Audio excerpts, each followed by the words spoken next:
Tra le zone rosse in Sicilia c'è anche il comune di Ravanusa nella nostra provincia, dopo quello di Camassa di qualche mese fa. Il sindaco Carmelo D'Angelo aveva chiesto al presidente della regione, Nello Musumeci, per via dei contagi che avevano toccato quota 100, di valutare l'opportunità di dichiarare il territorio ravanusano zona rossa. Il sindaco, prima di inviare la richiesta, ha così riunito l'intera giunta, sentito l'unità di crisi e si è messo in contatto con l'onorevole Giusy Savarino, anch'essa di Ravanusa, che ha seguito l'evolversi della situazione del proprio comune presso l'ASP di Agrigento, facendosi anche portavoce delle istanze del territorio al governatore siciliano e al suo assessore competente alla sanità. Quindi, preso in esame la situazione del piccolo centro agrigentino, la Regione ha dato il suo benestare affinché il comune di Ravanusa da domani, mercoledì 13, sia dichiarato a tutti gli effetti zona rossa. Tra le norme principali il divieto di accesso e di allontanamento del territorio comunale con mezzi pubblici e privati, a eccezione di quelli previsti dalla legge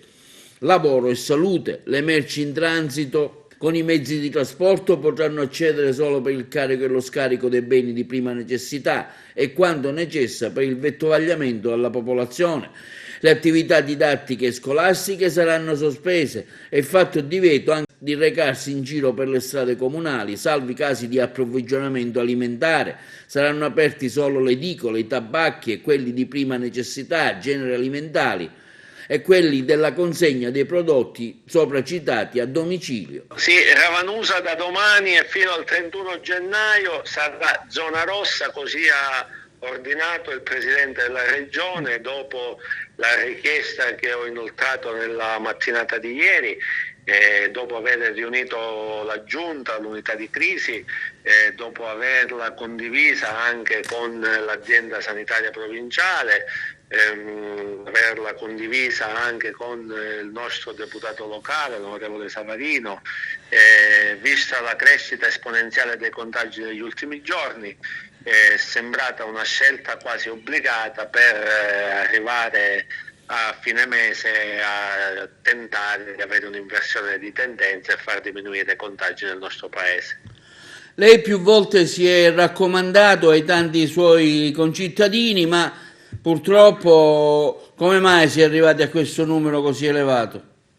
Ma purtroppo a volte gli appelli per qualcuno, per taluni, sono caduti nel vuoto. I numeri dicono chiaramente che ci sono oltre 100 contagi,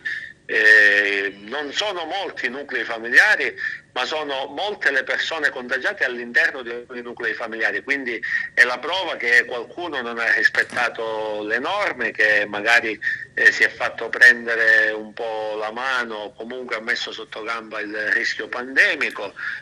organizzando delle serate durante il periodo natalizio o partecipando a qualche evento della Movida o a qualche festa in campagna. E quindi il risultato è che poi si sono contagiati tutti i familiari,